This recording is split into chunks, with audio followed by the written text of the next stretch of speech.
What's going on, guys? It is Frankie here. That beautiful day that we have waited for all winter long is finally here. Pitchers and catchers have reported to Tampa, Florida. They have reported to Yankees camp. Very, very exciting time if you're a Yankee fan. Very hopeful time as well. We are hoping that this is finally the year we get that 28th title. But if they're going to get that 28th title, there are still some questions that I think most Yankee fans have about this team. So let's try to address them here in this video. The first thing is obviously the rotation. I have no questions about the top of the rotation. I think Garrett Cole is one of the best pitchers in baseball. He has been a fantastic addition for us. And even in Game 5 last year, the ALDS, he was great. The team just couldn't come through for him. So I have no problems about Cole, obviously unless injury.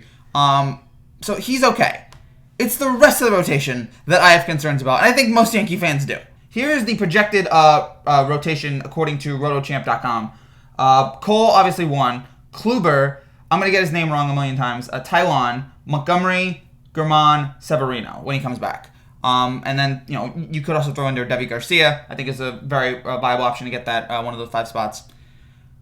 I keep hearing about this rotation. Oh, man, if this rotation is great, if it's healthy, this could be a dynamic rotation. I keep hearing if about this rotation, and it just kind of worries me. It should worry all of us because how many times have we heard about the Yankees? Well, if they're healthy, we've heard that nonstop for the last 2-3 years, and we'll get to injuries here in just a minute.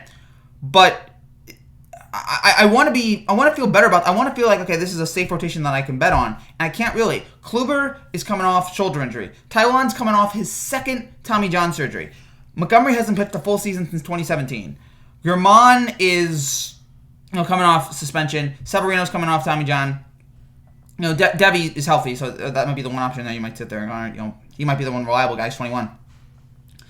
But the Yankees are clearly throwing a bunch of stuff at the wall here and hoping it sticks. That is clearly Cashman's plan, and it's a nerve-wracking plan here. It's nerve-wracking because you wonder how many of these guys are going to go down, because the odds are one of them at least is going to go down. It's the Yankees, so it might even be more than one. So who's going down? And can they get enough innings in here? Can we trust these guys to get enough innings to start enough games to lead this team here? Now, there is one slightly less worrying thing about it is in the postseason, you only need 3 guys. In the postseason, you only really need 3 guys. And so all we need from Kluber, Tylon, Montgomery, Germán, Severino, Garcia, whoever else you want to put in there, all we need is 2 guys. That's all we need from them. We need 2 guys to still be able to contribute in October. I don't know who those guys are going to be. Maybe Cashman's going to have to make a trade at the deadline, although, giving his track record, probably not. We'll have to see who will be out there in June and July. But for now, it is a nerve-wracking feeling watching this team. It's a nerve-wracking looking at this rotation. Again, I look at number 1, and I'm totally confident about that. But everything else, you can look at go, oh, that looks good. That looks enticing. Or you can look at and go, oh, that's going to be disastrous. I really don't know, and that is the very troubling thing about this Yankee team going forward. So hopefully it works out, but I have real concerns, and I think everybody, if you're a Yankees fan, I think we all should. Another big question here is Gary Sanchez. This is clearly Gary's make or break year, and I might do a video on that in a couple days, but this is the last straw for Gary Sanchez. You saw what Brian Cashman said about it.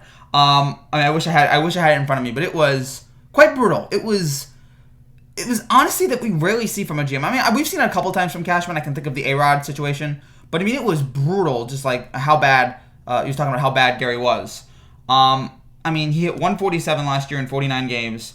147, 253, 365 with 64 strikeouts in 156 at-bats. I mean, and then you have Higo coming off the bench and playing great in the playoffs. So this is clearly, and you have Cole clearly saying, I prefer Higo over Gary. So this is clearly this is it for Gary. And Yankee fans have been very patient, or Yankees management has been very patient. We fans, I feel like we fans have been giving up on Gary for years now. Gary Sanchez, to me, is like that girl or guy who, whatever, in a relationship, is that person in a relationship who is obviously bad for you. Like, they're awful. They're bringing you down. They're destroying you, and you have to break up with them. But right before you break up with them, they always do something so romantic and so wonderful and just so beautiful that you'll want to stay with him. That is Gary Sanchez. Gary Sanchez, like, there's so many times I'm like, bench Gary. Gary can't do this. And the minute the second that I'm like, I'm done with him completely, he hits a walk-off home run. He gets a clutch hit. He does something. It is so annoying with him. I know that we need to break up with Gary Sanchez. I know it's time to move on. But he somehow finds a way to always get back in it. But I think this is clearly his last year here. It's make or break. You show up, you deliver. And remember, this is the guy we replaced. This is the guy we from all accounts, we got rid of Joe Girardi for Gary Sanchez. And Gary has not been living up to that, oh, I'm so glad we got rid of Girardi for Sanchez thing. Now, I mean, we can have questions about Boone. But he's not held up his end of the bargain here.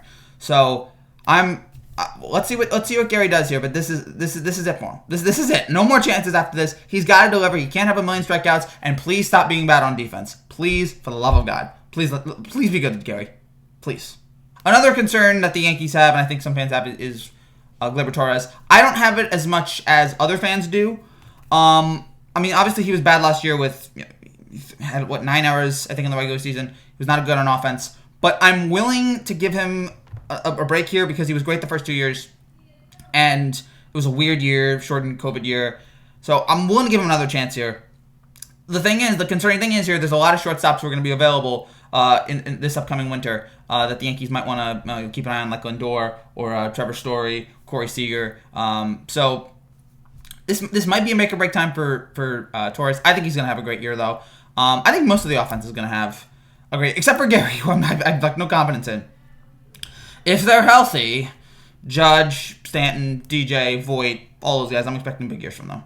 I know it's weird, ridiculous to think all those guys are going to be great, but we've seen it, and we've seen the talent in these guys. We've seen maybe one of those guys will have a disappointing year, but we've seen the talent in all of those guys. We've seen them when they're healthy, how well they can deliver. So I'm expecting that this year.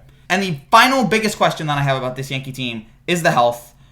The last 2 years have just been awful in terms of guys ending up on the injured list. Record in 2019, and we saw a lot of guys go in 2020. We saw Judge, Stanton, Hicks, DJ, Paxton, and Torres all end up missing time.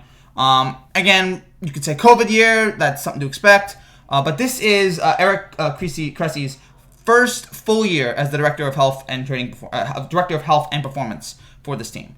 No more, excuses here. You got a full season. You have all this time to prepare. You cannot have another. This team is totally capable of winning a championship. We all know this. Every Yankee fan knows this. That this team is 100% capable of going all the way. They cannot have injuries set them back. And yeah, teams are going to have injuries. They're going to have one. They're going to have two. It's fine. But the Yankees, it is just an uncanny ability to get hurt. It is remarkable what they have done here in the last 2 years in terms of getting hurt. It is crazy. It is absolutely insane. Their amazing ability to get injured. And that cannot happen again. That cannot happen. Last year, maybe because of the COVID, but this year, no excuses. Cashman said, we're going to be better this year. They better. They need to be better. They need to be better with their health because it is going to get. They are a deep team, but when everybody on the team is hurt, it's not deep anymore. So that is obviously a big concern that I've had. But again, we've had it now for 2-3 years. It's time. It is time to fix the problem here. Eric Cressy, again, get it done. Get it done. This whole team, stay healthy.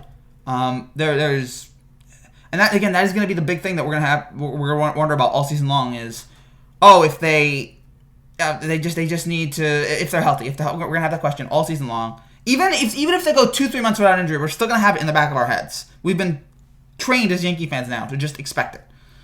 So we'll see how it goes. I am optimistically pessimistic about this Yankee team, and I feel like we can go all the way. I feel like we can get knocked out in the first round. Anything goes with this team. Let's see what happens. We'll talk about Aaron Boone probably in another video later this week because I have some things to say about him and the way this whole team is structured. But I'll save that for another video. Thank you guys so much for watching. If you're new to this channel and you like what you see, make sure you subscribe down below for more content just like this every single week. And I'll be back in a couple days for more Yankee stuff. Take care. God bless.